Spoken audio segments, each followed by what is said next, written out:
इंसान की जिंदगी में उसकी यादों का अहम किरदार होता है, क्योंकि यादें ही बताती है कि एक व्यक्ति ने अपनी जिंदगी में क्या अच्छे और बुरे काम किए हैं।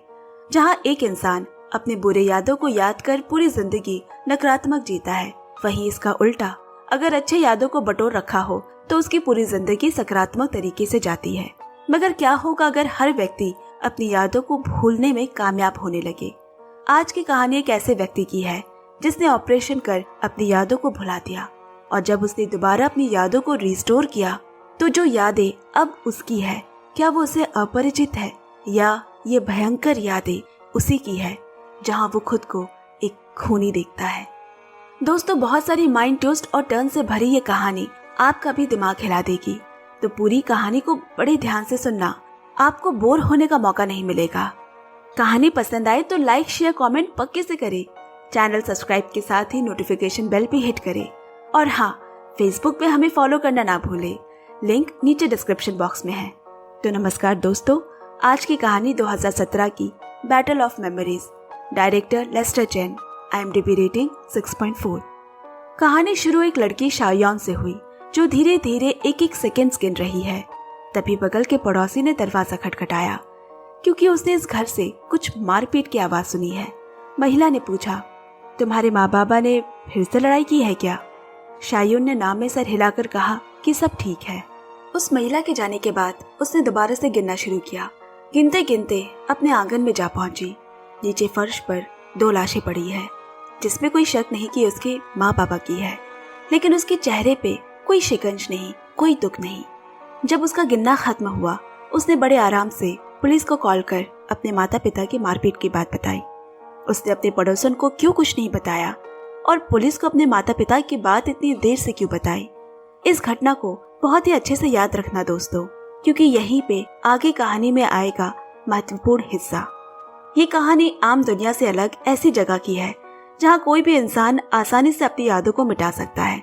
ये बात थोड़ी अजीब है, पर ऐसी एक कंपनी ने खुद को इतना सफल बना लिया है कि उनके पास खुद की मशीनें हैं जिससे वो लोगों की यादों को भुला सकते हैं, और फिर उनकी यादों को एक यंत्र में संभाल कर रख दिया जाता है और उसे दोबारा दिमाग में डाला भी जा सकता है। इस बीच हमारी कहानी का अहम किरदार जियांग ने इस कंपनी की तरफ रुख रखा। वो अपनी यादों का कुछ अंश हमेशा के लिए भुला देना चाहता है। उसने अपने दिमाग से उसकी बीवी की जुड़ी सभी अच्छी यादों, उन गुजरे हसीन पलों को निकाल लिया। इसके बाद नर्स जियांग को निसंकोच उन पर भरोसा करने की बात कह रही है कि तभी एक अनजान शख्स वहां पर अपनी पत्नी के साथ आया। वो शख्स अपनी पत्नी को दोबारा खुद की यादों को रिस्टोर करने को कह रहा है, लेकिन उसकी पत्नी ने कहा कि वो दूसरी बार अपनी यादों को मिटा चुकी है, तो वो उन्हें दोबारा रिस्टोर नहीं कर सकती। असल में बात यह है कि यादों को सिर्फ 2 बार ही रिस्टोर किया जा सकता है। तीसरी बार यादों के साथ खिलवाड़ करने से उस व्यक्ति की जान जा सकती है। सिक्योरिटी को बुलाने पे उस आदमी ने अपनी बंदूक से अपनी पत्नी के साथ साथ खुद को भी मार दिया। इस हादसे को देख जियांग को यादों की अहमियत समझ आने लगी। वो यादें ही है जो 2 अनमोल रिश्तों को जोड़ कर रखती है, मगर जब उन यादों को हटा दिया जाता है तब यादों के साथ रिश्तों का भी बलिदान चढ़ जाता है। खैर, अब जियांग घर आकर अपनी पत्नी दाइचन के सामने तलाक के कागजात रखता है। वो अपनी शादी के साथ इस रिश्ते को भी खत्म करना चाहता है, पर दाइचन ने इनकार कर दिया। वो कुछ भी करने से पहले आखिरी बार अपने पति से बात करना चाहती है। जियांग बोला, मैं तुम्हारे सामने खड़ा हूँ, और तुम्हें क्या चाहिए? नहीं, मैं खुद के पति से बात करना चाहती हूँ, उस इंसान से नहीं जिसकी बस आधी ही यादें उसके साथ है। मैं तुमसे उस वक्त बात करूंगी जब तुम अपनी यादों के साथ मुझसे मिलने आओगे। उससे पहले मैं कागज पर साइन नहीं करने वाली। जियांग के पास अपनी यादों को वापस डालने के अलावा और दूसरा कोई रास्ता नहीं बचा। अगले ही दिन वो दोबारा मेमोरी सेंटर गया। प्रक्रिया पूरी हो जाने के बाद मेमोरी सेंटर के डायरेक्टर ने उसे बताया, तुम्हारी यादें अगले 2 से 3 दिनों में पूरी तरह से लौट आएगी, और 72 घंटे बाद ये यादें हमेशा के लिए तुम्हारे दिमाग में बैठ जाएगी, जिसे वो दोबारा मिटा नहीं सकता। जो भी करना है उसे 72 घंटे के अंदर करना होगा। उसे चेतावनी भी दी कि अगर उसने भविष्य में फिर से यादों को मिटाया तो वो और उन यादों को कभी दोबारा वापस नहीं पा सकेगा। उसी रात उसने कुछ अजीब सपने देखे कि वो एक लड़की से बातें कर रहा है, और ऐसा लग रहा है कि दोनों एक दूसरे के प्रेमी हैं।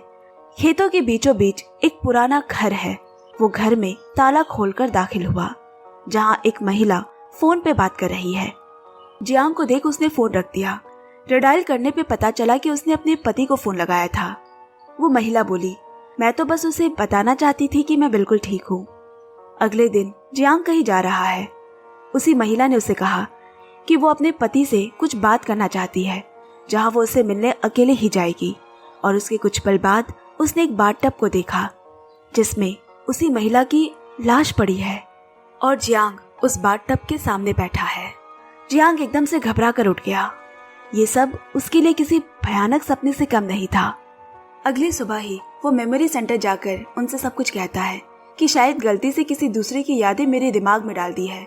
नर्स ने उसे बताया, मेमोरी एक बहुत ही कॉन्फिडेंशियल चीज है जिसमें हमें क्लाइंट्स की यादों के बारे में कुछ पता ही नहीं रहता और बकायदा एग्रीमेंट भी साइन होता है। जियांग ने डायरेक्टर को लाश वाली बात बताई और बोला, तो फिर मुझे ऐसे सपने क्यों आ रहे हैं? मैंने रिसर्च किया है कि बहुत से देशों में ये ऑपरेशन निषेध है। इसका मतलब जरूर इसमें कोई कमी है। अब डायरेक्टर ने कहा, यहाँ सभी इंसान अपनी बुरी यादों को मिटाकर एक अच्छी जिंदगी जीने की ख्वाहिश से आते हैं और क्या पता आप भी अपनी इन खराब यादों को ही भुलाने यहाँ आए हैं और ये खून भी आपने ही की हो। ये सुन जियांग ने गुस्से में डॉक्टर को धक्का दिया और पुलिस थाने पहुंचा ताकि उस कंपनी के खिलाफ शिकायत दर्ज करवा सके। यहाँ थाने में डॉक्टर चेन की नजर एक औरत के मृत पड़ी फोटो पर होती है जिसका नाम हुईलान है, जो उसकी ही सहेली थी। डॉक्टर चेन उन यादों को याद करने लगी जब वो आखिरी बार हुईलान से हॉस्पिटल मिलने गई थी।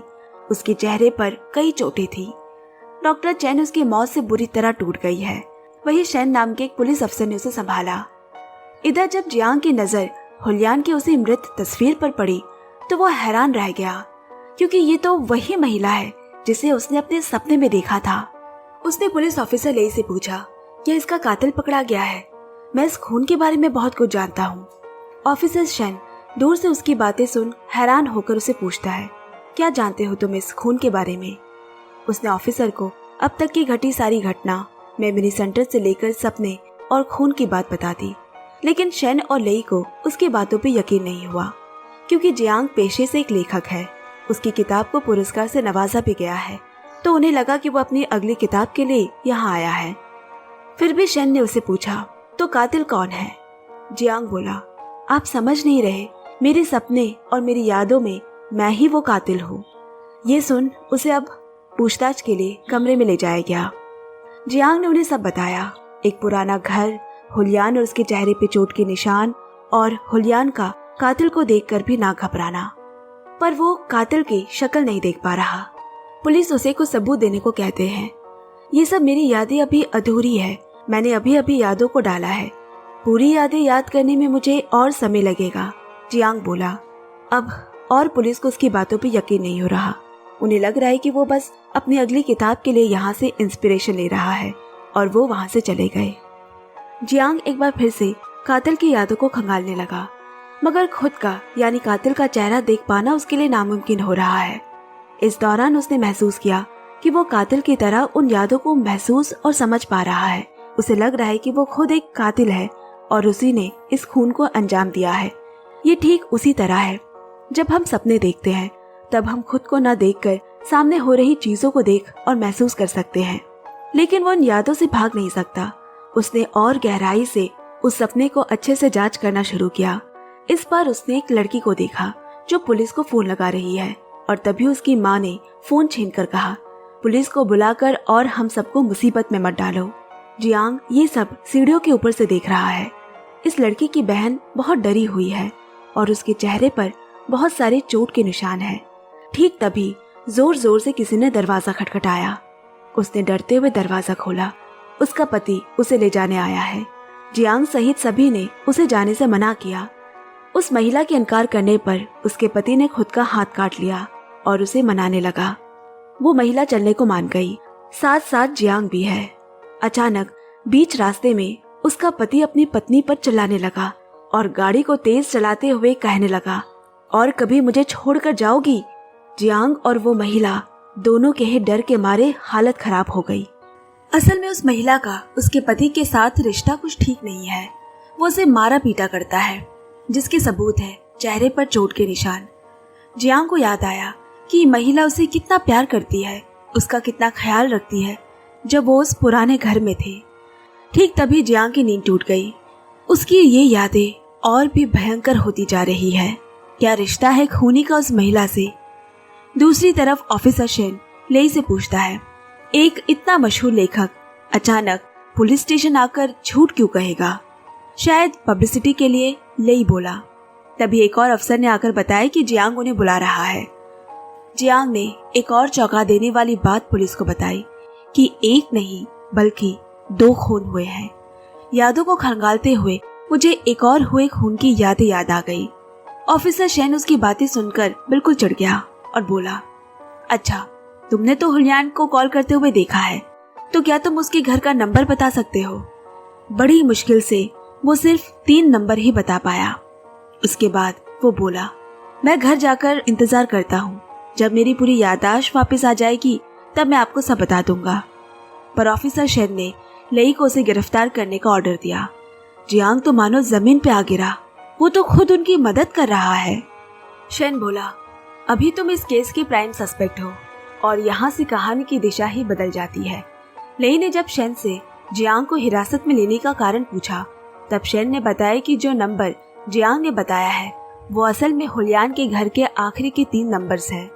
इधर जियांग के साथ जेल में कैद एक कैदी उसे देख समझ जाता है कि जियांग को पहली बार जेल हुई है। वो उसे जेल के बारे में बताने लगा। वहीं दूसरी तरफ ऑफिसर शेन ने मेमोरी सेंटर की सीसीटीवी फुटेज चेक की। जिस दिन जियांग अपनी यादें भुलाने आया था, उस दिन उस मियां बीवी के झगड़े में किसी ने मौका देख जियांग की मेमोरी डिवाइस से खुद की मेमोरी बदल दी थी। अब इधर जियांग को जेल में ही नींद आ गई और संग ही संग उसने देखना शुरू किया। इस बार वो हुलियान के घर उसे मिलने आया है। हुलियान ने घबराकर उससे पूछा, तुम यहाँ पर क्यों आए हो? जियांग बोला, तुम्हारे फोन आने के बाद से मैं परेशान था, इसीलिए देखने चला आया। मैं बिल्कुल ठीक हूँ। और हुलियान उसे वहाँ से अभी के अभी जाने को कहने लगी। तुम प्लीज यहाँ से चले जाओ, मेरा पति कभी भी आ सकता है। हुलियान का डर सही साबित हुआ। उसका पति जोर जोर से दरवाजा पीटने लगा। कुछ समझ न आकर उसने जियांग को छुपाकर दरवाजा खोला। हुलियान के इतनी देरी से दरवाजा खोलने पर उसे शक हो गया और गुस्से में हुलियान को बहुत मारने पीटने लगा। हुलियान और मार न सहन कर अपने बचाव में उसे जोर का धक्का दिया। सर पर गहरी चोट लगने से उसका पति वही बेहोश हो गया। जियांग सब कुछ सुन कमरे से बाहर आया। उसने चेक किया, उसकी सांसें अभी भी चल रही है। हुलियान रोते हुए बोली, मैंने ये सब जानबूझकर नहीं किया। जियांग ने उसे अपने साथ चलने का प्रस्ताव दिया, जिसे हुलियान ने ये कहकर ठुकरा दिया कि वो अपने पति को ऐसी हालत में छोड़कर नहीं जा सकती। जियांग उसे बार बार साथ चलने की गुजारिश करता है। तुम उसे हमेशा के लिए छोड़कर मेरे साथ चलो, वो तुम्हें कितना मारता पीटता है। हुलियान बोली, सपने देखना बंद करो। मैंने कभी तुम्हें पसंद नहीं किया। मैं कभी तुमसे प्यार नहीं कर सकती। मैं तुमसे घृणा करती हूँ। ये सुन जियांग ने गुस्से में हुलियान को सीढ़ी से धक्का दे दिया। फिर ग्लव्स पहनकर हुलियान के सर पर वाइन की बोतल से जोर से वार किया और फिर बोतल को उसके पति के सामने रख दी। फिर हुलियान का मुंह दबाकर बड़ी बेरहमी से उसकी हत्या की। लेकिन उस समय भी जियांग बहुत रो रहा था।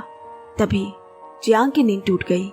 इसके बाद ऑफिसर लेई ने उसे वही सीसीटीवी फुटेज दिखाई। गौर से देखने पे मालूम पड़ा कि एक आदमी से उसकी यादों की चाबी अदला बदली हो चुकी है। वो समझ गया कि जिस तरह खूनी की यादें उसके दिमाग में है, वैसे ही उसकी यादें भी खूनी के दिमाग में होगी। उसे अपनी पत्नी दाइचिन की चिंता सताने लगी। उसने ऑफिसर लेई से उसे बाहर निकालने को कहा, मगर अभी तक वो निर्दोष नहीं साबित हुआ है। लेई उसकी कोई भी बात सुने बिना वहाँ से चला गया। इसके बाद शेन और लेई हुलियान की पड़ोसी के पास गए, जिसने स्टेटमेंट दिया था, और ये वही महिला है जिसे कहानी की शुरुआत में दिखाया गया था। दोस्तों, आपको पहला दृश्य अच्छे से याद है ना? शेन ने उस महिला से कहा, आपने हुलियान के घर का दरवाजा रात 9:01 पे खटखटाया था, जब उसकी बेटी ने कहा था कि सब ठीक है, और उसकी बेटी ने ठीक रात के 9:03 में पुलिस को फोन किया था। तो सिर्फ इन 2 मिनटों में ही इतना सब कुछ हो गया? वो महिला बोली, मैंने जो भी आपको कहा है वो सब सच कहा है। शेन ने फिर पूछा, आप इतने पक्के से कैसे कह सकती है? मुझे बहुत देर से उस घर से चीखने चिल्लाने की आवाजें आ रही थी, लेकिन ऐसे झगड़े रोज उनके यहाँ होते हैं, तो मैं अपनी सीरियल खत्म होने का इंतजार कर रही थी। ठीक 9 बजे सीरियल के खत्म होते ही मैं हुलियान के घर गई। वैसे एक बार 2 दिन तक हुलियान घर नहीं लौटी। कहाँ गई थी मुझे पता नहीं, लेकिन उसकी बेटी को कोई गाड़ी में घर ड्रॉप कर जाता था। पर हुलियान की बेटी घर से थोड़ी दूर उतरा करती और फिर पैदल घर आती थी। शेन और लेई और भी ज्यादा उलझन में पड़ गए। हर एक पल ये केस और जटिल होता जा रहा है और यहाँ जियांग को किसी भी हाल में बाहर निकलना है। उसने उसी कैदी से पूछा, यहाँ से कैसे बाहर निकल सकते हैं? कैदी ने पॉकेट से एक प्लेट निकाला जिस पे टेप लगा हुआ है ताकि कोई अगर इसे निगले तो वो जख्मी ना हो, और बोला, इसे निगलने से मेडिकल इमरजेंसी के लिए तुम्हें बाहर निकाला जाएगा। तब जियांग वही ब्लेड कैदी के मुंह में ही जबरदस्ती डालने लगा और पुलिस के आते ही वो धीरे से बाहर निकलकर भागा। लेकिन बाहर आकर उसने डाइचन को देखा जो उसकी रिहाई करवाने आई है। वो उसे लेकर वहां से भागने ही वाला था कि उसे पकड़ लिया गया। जियांग की ऐसी हरकतें देख उसे दोबारा हिरासत में ले लिया। डाइचन ने शेन से कहा, जियांग ऐसा बिल्कुल नहीं है, वो तो बहुत ही शांत रहने वाला व्यक्ति है। तभी शेन ने देखा कि डाइचन को चोट लगी है, इसलिए उसे ट्रीटमेंट के लिए डॉक्टर चेन के पास भेजा। डॉक्टर चेन और डाइचन के बीच बहुत सारी बातें होती है। अब यहाँ शेन ने जियांग से कहा, तुम तो बहुत शांत स्वभाव के आदमी हो, तो आज तुमने जो ये सब किया वो क्या था? क्या वो असल में तुम थे या तुम्हारी यादों में बसा वो खूनी? दरअसल उस खूनी की यादें अब जियांग के ऊपर भी हावी हो रही है। इस केस को हल करने का एकमात्र जरिया तुम हो जियांग, और तुम्हारे अंदर बसी उस खूनी की यादें। शेन बोला। जियांग ने तय कर लिया कि वो इस खूनी को ढूंढ कर ही रहेगा जिसकी वजह से आज उसकी ऐसी हालत है।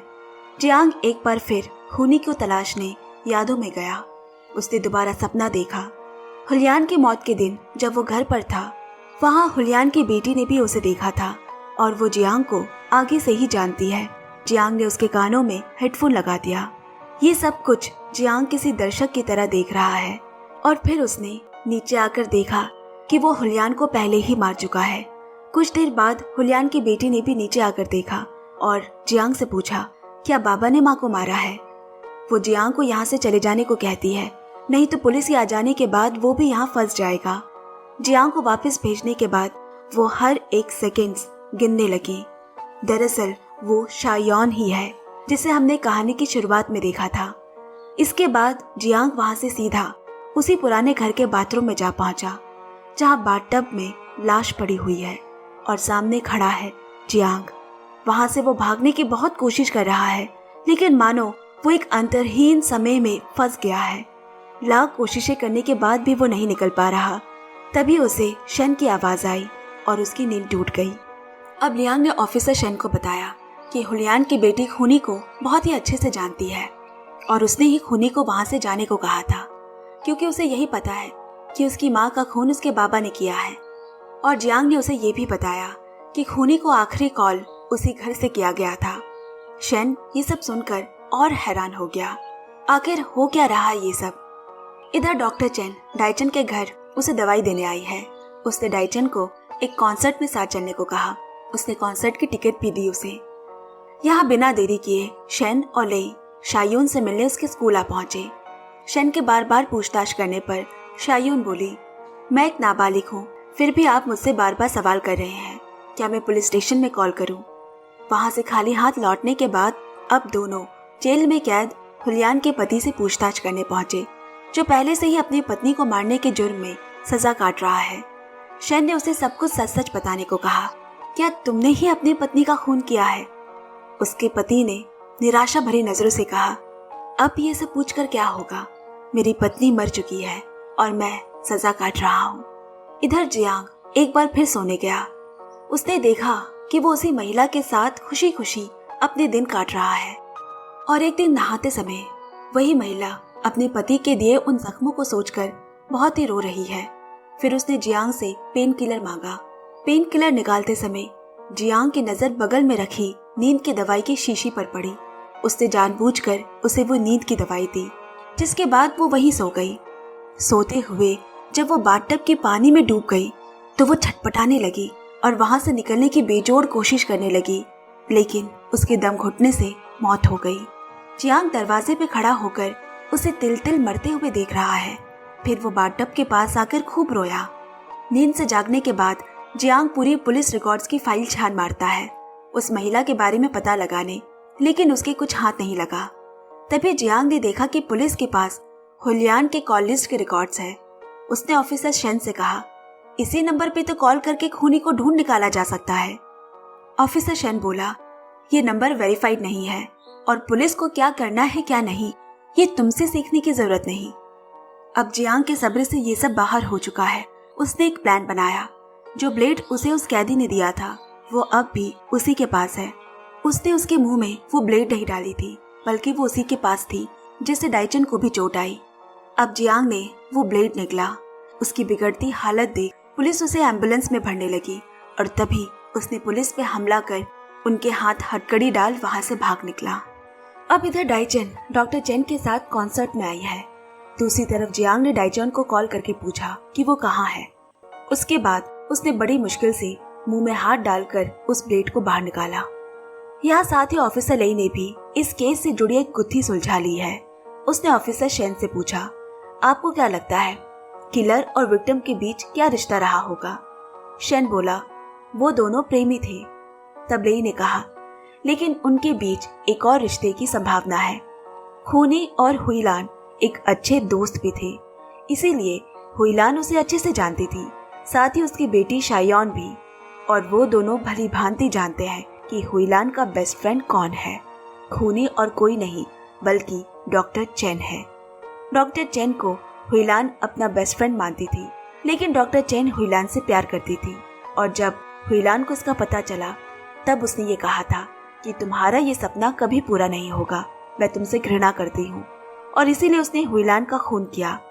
ठीक इसी तरह उस महिला को भी वो पसंद करती थी और जब उसने अपने पति को छोड़ने से मना कर दिया तो उसने भी उसे मार डाला। लेकिन पुलिस के पास कोई ठोस सबूत नहीं है। इधर जियांग उसी कॉन्सर्ट हॉल पहुंचा। डाइचन के साथ डॉक्टर चेन को देख उसने हुईलान के कॉल लिस्ट रिकॉर्ड से उसी नंबर पे कॉल लगाया और ये नंबर डॉक्टर चेन का होता है। फोन काटकर जियांग डाइचन को बिना कुछ कहे वहां से ले जाने लगा। जियांग की इस हरकत पर डॉक्टर चेन को शक हुआ और उसने दोबारा उसी मिस्ड कॉल नंबर पे कॉल किया और पाया कि ये नंबर तो जियांग के पास है। उसे जोर जबरदस्ती डाइचन को ले जाता देख डॉक्टर चेन ने बीच में आकर उसे रोका। गुस्से में जियांग उसका गला घोटने लगा। ये देखकर डाइचन बहुत घबरा गई। सिक्योरिटी बुलाई गई और उसे फिर से पुलिस को पकड़वा दिया। शेन ने जियांग से कहा, तुम बार बार ऐसा काम क्यों कर रहे हो? आपने मुझे डॉक्टर चेन के बारे में क्यों कुछ नहीं बताया? जियांग बोला। शेन ने उसे बताया कि डॉक्टर चेन के खिलाफ अभी तक कोई भी ऐसा सबूत नहीं मिला है जो उसे खूनी साबित कर सके और अब तुम्हारे ब्रेन से खूनी की यादों को मिटाने का वक्त आ गया है, क्योंकि 72 घंटे के बाद इन यादों को और नहीं मिटा सकती। अब डाइचन जियांग का लॉकर खोलती है, जहां उसे एक वीडियो कैमरा मिला जिसमें जियांग ने अपनी यादें हटाने से पहले रिकॉर्ड किया था, जहां उसने अपनी डाइचन से पहली मुलाकात को रिकॉर्ड किया है, जब वो पहली बार उसे देखकर कितना खुश हुआ था। उसके बाद दोनों कैसे प्यार में पड़े, फिर शादी की, उन्होंने अपना संसार बसाया और फिर उसे याद आया प्रेगनेंसी के वो दिन जब वो कष्ट में थी। वो इंजेक्शन लेते रहना, कितना ही दर्द रहता था, कितने ही दवाइयाँ खाना ताकि वो प्रेग्नेंट हो सके। और यही वो नाजुक घड़ी थी जब दोनों के बीच दूरियां आने लगी और बात तलाक तक पहुंच गई। डाइचन की आंखों में आंसू है, पर जियांग के संजोए उस पलों को देख वो अपना दर्द भूल गई। आज जियांग जेल से रिहा होने वाला है। इसी खुशी में डाइचन दोबारा डॉक्टर चेन से मिली।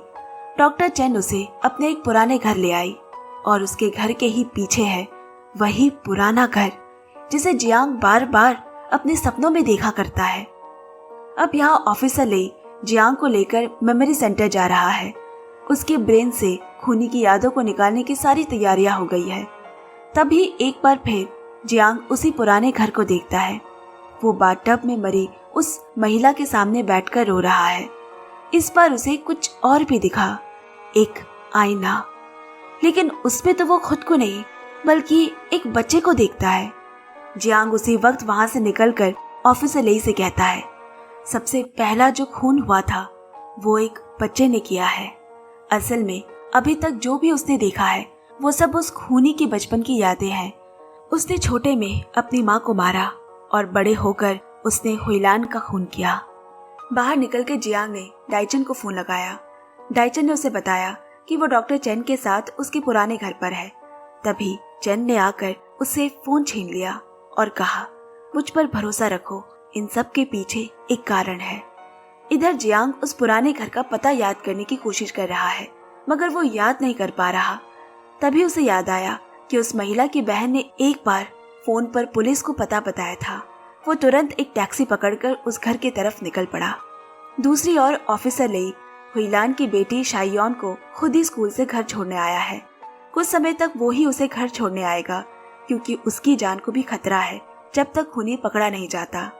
अब शाइयोन ने अकेले ही गाड़ी की कांच नीची कर गाड़ी का दरवाजा बाहर की ओर से खोला। इस गाड़ी में एक प्रॉब्लम है कि गाड़ी अंदर से नहीं खुलती। ये देख लेई ने आश्चर्य से पूछा, तुम इस गाड़ी में पहले भी चढ़ी हो?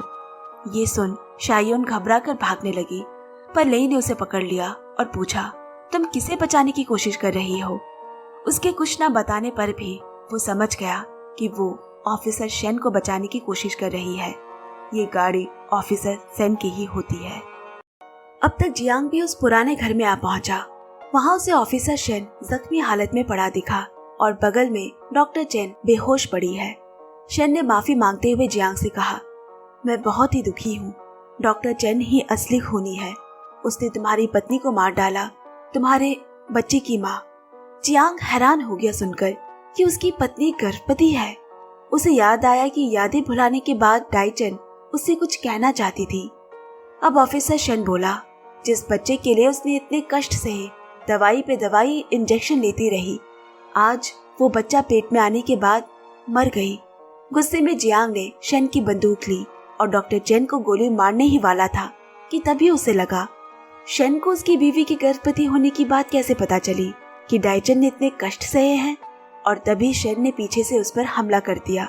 दोनों में बहुत लड़ाई होने लगी और यहाँ दिखाता है कि वो शख्स शेन ही है जिसने जियांग के साथ अपनी यादें बदली थी और उसी ने कॉल लिस्ट रिकॉर्ड्स में अपना नंबर हटाकर डॉक्टर चेन का नंबर डाला था।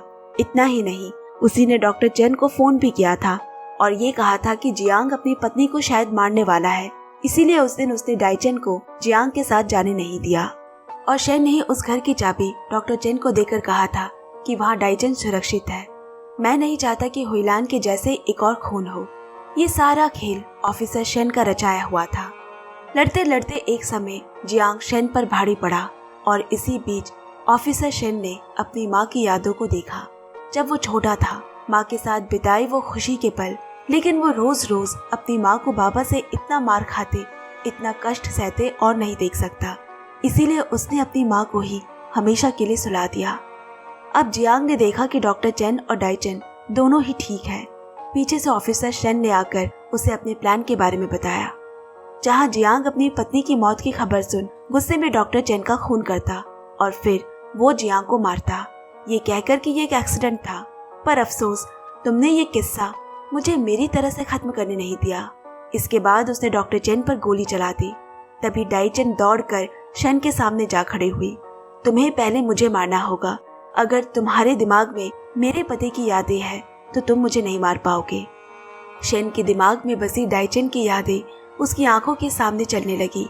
वो पहली मुलाकात, उसका पहला प्यार, शादी और बच्चे के लिए डाइचन के इतने कष्ट और पीड़ा, ये सब वो जियांग बनकर महसूस कर रहा है। और तभी ऑफिसर लेई वहां पहुंचा। उसने शेन को गिरफ्तार कर लिया और इस तरह इस रहस्य भरे केस का समाधान हुआ। कहानी के आखिर में हम जियांग और डाइचन को भी खुशी खुशी देखते हैं। ऑफिसर शेन ने बचपन से अपनी माँ के साथ बुरा बर्ताव होते हुए देखा है, इसीलिए जब उसने हुईलान के साथ भी वही सब होते देखा तो उसने उसे अपने साथ चलने को कहा। लेकिन हुईलान उससे घृणा करती है, ये चीज वो सहन नहीं कर पाया। उसे लगा कि उसे मार कर ही एकमात्र वो उसे उसके पति से मुक्ति, रिहाई दिला सकता है। इसी कारण उसने अपनी माँ और हुईलान दोनों का खून किया।